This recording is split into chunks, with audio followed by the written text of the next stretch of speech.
Welcome in, everyone. Today we're going to do a deep dive into the incredible story of Virginia Hall. Oh, fascinating. She was a World War II spy. And using Sonia Purnell's biography, A Woman of No Importance, we're going to explore how she earned that nickname from the Gestapo. Oh, wow. The most dangerous of all Allied spies. I mean, that's high praise coming from the enemy. Oh, right. Okay. Exactly. Yeah. But her story, it's not your typical spy stuff, coming out of the shadows. We'll uncover what made her really unique. No, can't wait. So definitely take some notes. I think what always strikes me about Virginia Hall is that she was just so incredibly resilient and determined. Like, it's almost unbelievable some of the things that she was able to accomplish. Absolutely. And it starts early on, right? Her upbringing. She comes from this privileged background in Baltimore, but you see those signs of independence early on. It wasn't just like she was born into privilege, but she wasn't just going to be some debutante. Right. She was going to make her own way. Like wearing a bracelet of live snakes to school. Oh, my gosh.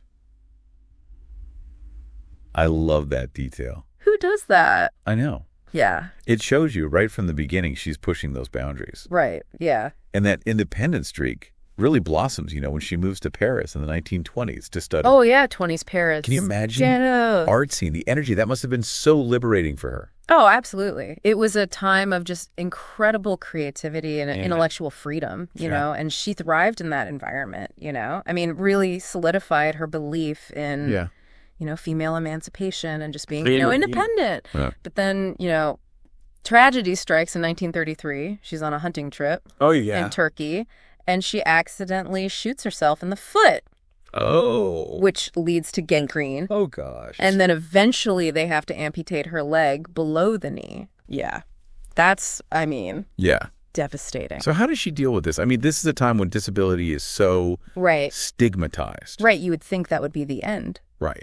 But she names her prosthetic leg Cuthbert. I love that. Isn't that? Oh, it says so much about her. Right. Just this dark humor and refusal to be defined by this tragedy. Yeah. She doesn't want any pity. She's pushing through. Yeah. But this must have had a huge impact on her career goals, right? Well, you would think so. I mean, especially at this time, she wanted to work for the U.S. State Department, had this goal. She excels in her studies. She passes the Foreign Service exam with flying colors, and she's repeatedly denied. Because of her leg. Because of her disability. It's just blatant discrimination. Yeah. I mean, they saw it as a liability, and, unfortunately, it reflects the attitudes of the time. So she resigns, right? She does. 1939, she resigns. It's a bold move. What a statement. Yeah. I mean, little did she know. Yeah. World War II is about to start, and this seemingly closed door leads her to a whole other path. Right, to her true calling. Yeah. So she's stranded in London after leaving the State Department, and she has this fateful meeting with Nicholas Boddington. Yeah, he was an officer in the SOE, the British Special Operations Executive, which was brand new at that time. And this SOE was all about supporting the resistance movements in Nazi-occupied Europe. Yeah, incredibly dangerous work. Yeah. I mean, it required fluency in French, knowledge of the country, and just this willingness to take huge risks. It sounds like she was made for this. Right. It's almost like it was meant to be. Right. But the SOE was not exactly known for embracing women. Especially in these dangerous roles. Right. Especially in these Texas missions. So how did she convince them? Well, her experience in France, her language skills, and just her incredible determination, they couldn't ignore that. Right. And I think what really impressed them was her unwavering commitment to the cause. It wasn't just the thrill of it. It was... Right. This wasn't just an adventure for her. Yeah. She was driven by a deep conviction to fight the Nazis. Okay. So in 1941, after undergoing rigorous SOE training, she's sent undercover as a journalist to Lyon in France. Which at the time was in unoccupied France. Right. But that obviously would change. That was going to change. What was that training like? I mean, imagine the most demanding and dangerous situations. Right. And they're preparing you for all of it. Yeah. Hand-to-hand combat, weapons handling, wow. coding and decoding messages, all under intense pressure. Right. But it wasn't just physical, right? You had to develop this mental toughness. To survive, to live this double life. Exactly. Exactly. And it wasn't just about blending in. Right. She stood out. I mean, Purnell describes her as this tall, attractive woman, always impeccably dressed. Not exactly what you picture when you think of like a, shadowy spy figure. Right, spy trying to stay under the radar. Right. And on top of all that, she's doing this with a prosthetic leg. I know, it's incredible. Yeah. But she used it to her advantage. She had these disguises, different roles, always one step ahead. It's a high-stakes game that she's playing. Right. And the political landscape, oh my God, occupied France is constantly changing. So how did she manage, the Vichy government, the Gestapo, the resistance? They're all these different vying for control. Yeah. I mean, that's where her understanding of French culture, her ability to connect with people, that became so crucial. And it's not just being a spy. She had this talent. Right. But what really set her apart? I think it was her genuine belief in the cause. Yeah. And her ability to inspire others. She wasn't just recruiting assets. She was building a community of resistance. Yeah. And one of her key recruits was Germaine Jouve. Oh, Germaine. Now, tell me about her. She ran a brothel in Lyon. So we're not talking... This is not your typical... Yeah, this is not your typical resistance headquarters. No. But it was this vital hub. I mean, think about it. Discretion is paramount. Yeah. People come and go. Yeah. The Gestapo would never suspect a thing. That's brilliant. It's like this place that operates in the shadows becomes this center of resistance. Exactly. So through her network, Germaine provides Virginia with intelligence, safe houses, and even helps infiltrate the Vichy police. She was incredible. And I think what's really remarkable about Virginia's approach is that she didn't discriminate based on the background or social standing. She saw the potential in everyone. Yeah. It really challenges how we think about women in wartime. Yeah. They weren't just, on the sidelines. On the sidelines or, supporting the men. They were masterminds. They were strategists. They were, masterminds outsmarting the enemy. Running these incredible operations. Right. Under incredible pressure.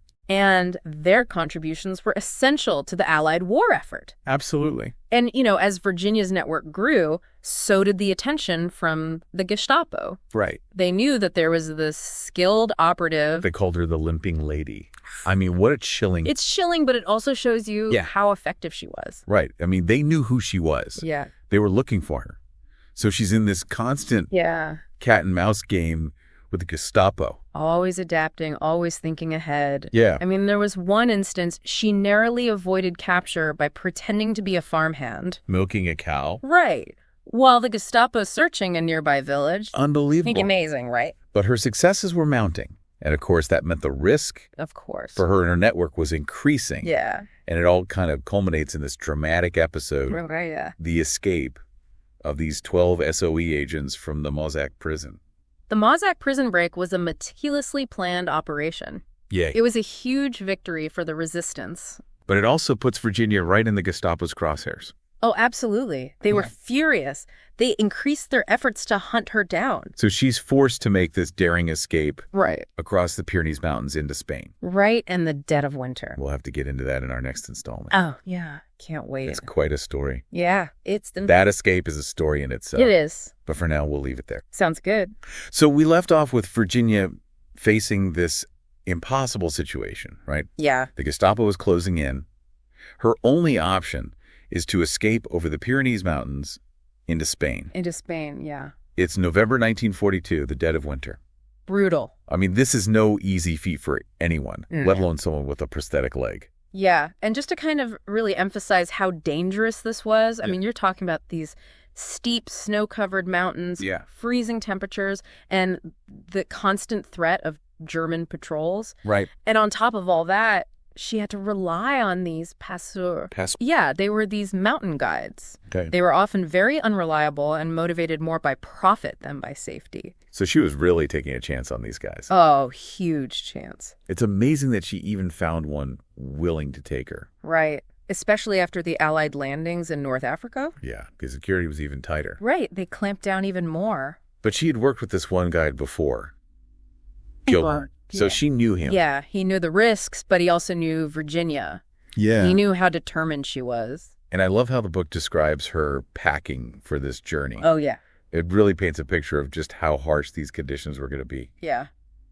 Heavy woolen clothes, sturdy boots. Even a knife. Yeah, just in case. I mean, she was preparing for anything.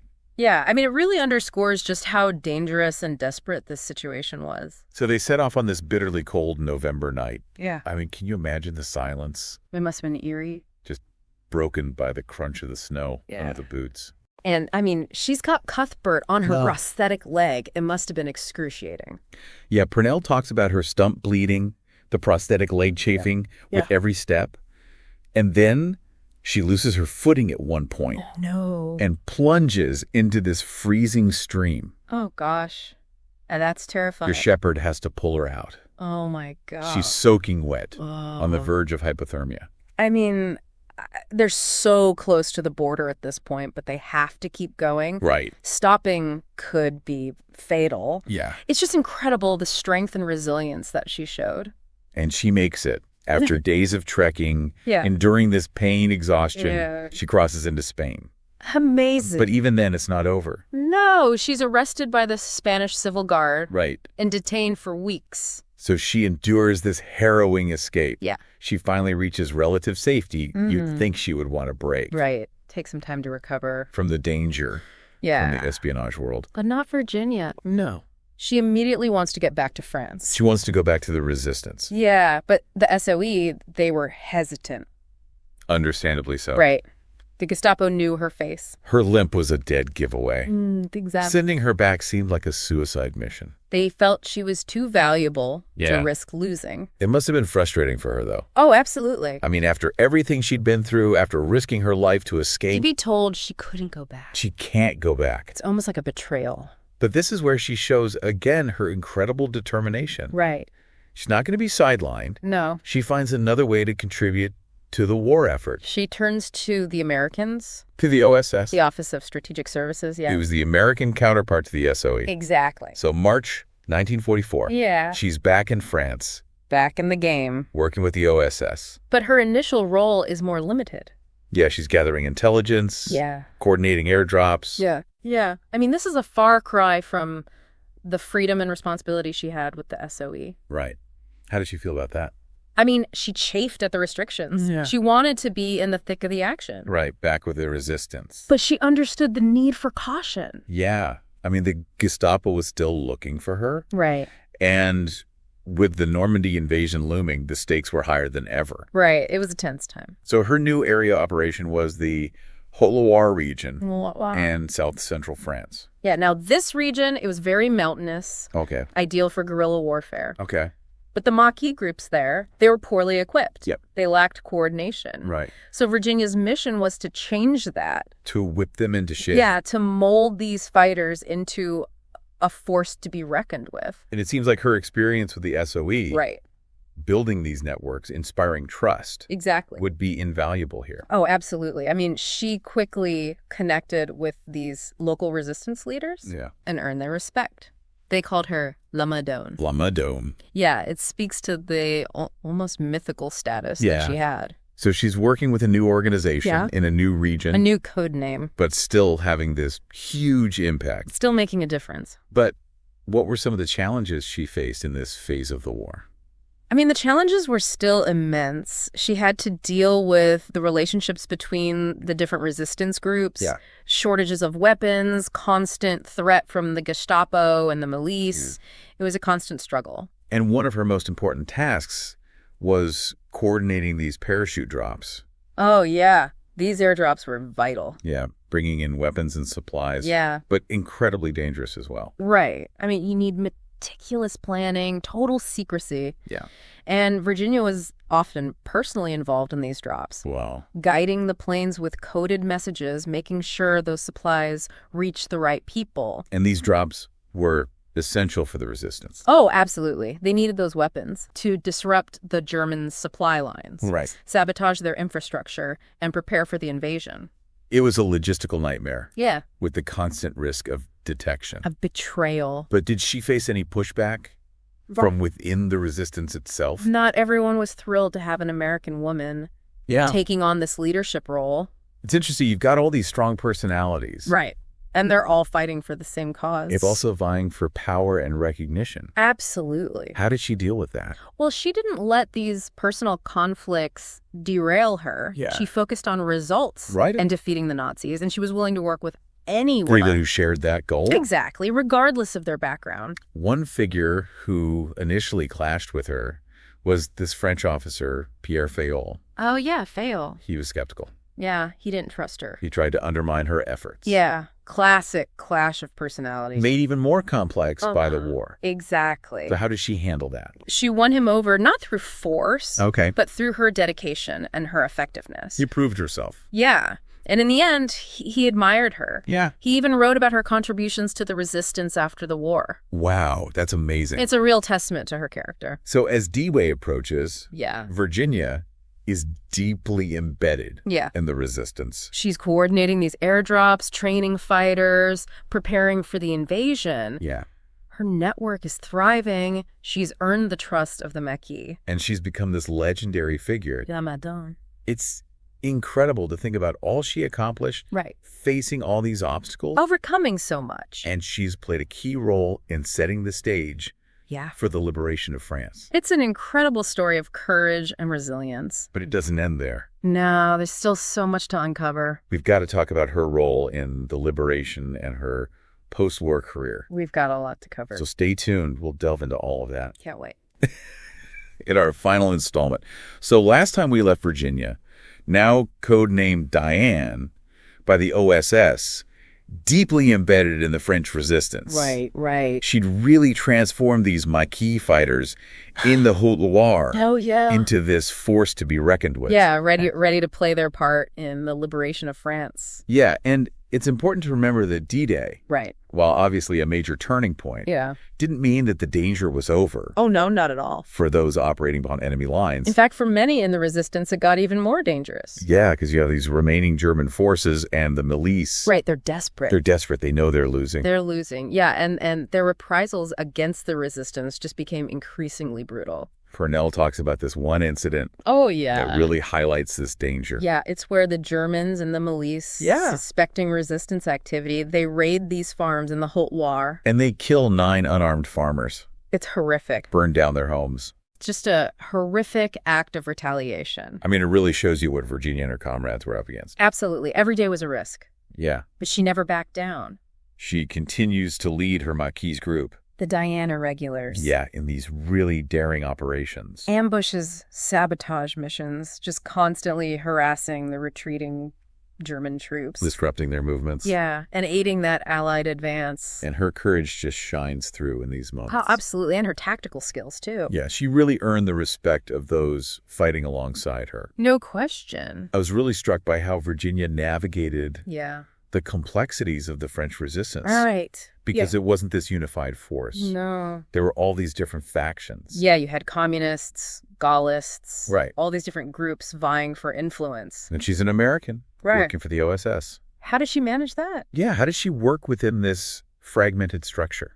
Well, I think it required this delicate balancing act. She had to understand the motivations of each group. Right. But she also had to keep her eyes on the prize. Which was? Defeating Nazi Germany. That was the ultimate goal. So she's got these diplomatic skills and this understanding of the French political landscape. Yeah, she was able to keep everyone working together. More or less working together towards that common goal. And it was a pragmatic approach. Right. She knew that infighting would only help the enemy. Exactly. So she constantly emphasized unity. Unity in the face of this common threat. Yeah, and as the Allied forces pushed further into France, Virginia and her Maquis fighters played this key role in liberating those villages. Yeah, securing the region. Yeah. Really paving the way for that final victory. And it's really a testament to her leadership. Oh, yeah. And the effectiveness of her training. That the Diana regulars were so successful. Yeah, and her contributions did not go unnoticed. No, she received numerous awards. From both the OSS and the Free French. Right, the Distinguished Service Cross the Croix de Guerre.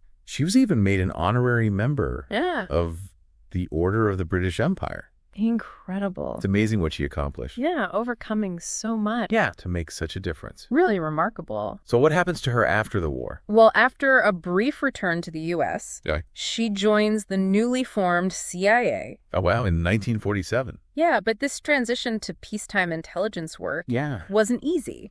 Really? And you'd think with her experience, she'd be welcomed with open arms. Nah, hero. But the CIA in those early years, it was a very different world. than the OSS. Oh, yeah. Much more bureaucratic. Okay. More hierarchical, and unfortunately still dominated by men. So even after all she achieved, right, she's facing those same barriers. It's unbelievable. It's frustrating. And, I mean, she had these incredible qualifications. Right. But she was often given these menial tasks. Wow. And denied those challenging assignments. That she thrived on. Yeah.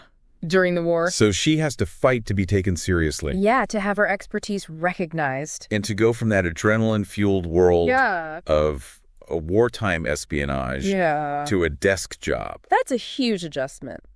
How did she handle that? Well, she never lost her passion for intelligence work. Yeah. But she was definitely frustrated by the limitations. Yeah. But she persevered. Yeah. And carved out a successful career in the CIA. Specializing in counterintelligence. Yeah, she knew her stuff. So she finally retires from the CIA in 1966. Right after a long and really distinguished career. But it's a shame that her accomplishments remained largely unknown for so many years. I mean, her work was highly classified. Right. And she was a very private person. Never sought the spotlight. No, she let her actions speak for themselves. It wasn't until after her death in 1982 right. that her story really started to be told.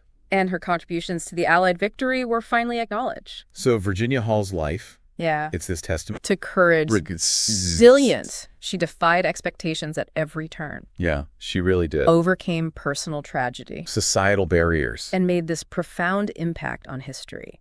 Why do you think her story resonates? For me, it's her unwavering commitment to her ideals. Yeah. She was driven by this deep sense of purpose. Yeah. This belief in fighting for freedom and justice. And she never let anything stop her. Never. Her story reminds us that even in the darkest times, one person can make a difference. A huge difference. Wow. Well, this has been a truly remarkable deep dive. It has. Virginia Hall's story is just so inspiring. Absolutely. It reminds us that courage and determination can overcome any challenge. No matter how daunting. She was a true hero. Yeah, operating in the shadows. But her impact on the world was undeniable. Without a doubt. So what can we learn from her incredible journey? I think her story encourages us to challenge assumptions. Yeah. To push beyond those perceived limitations. And to never underestimate the power of individual action. I love that. Virginia Hall proves that ordinary people, Yeah. armed with conviction and resilience, Yeah. can achieve extraordinary things. We encourage all of you to learn more about Virginia Hall. Yes. And the other incredible women of the resistance. Their stories deserve to be told. Absolutely. And celebrated. Until next time. Yeah. Keep exploring. Keep questioning. Keep diving deep.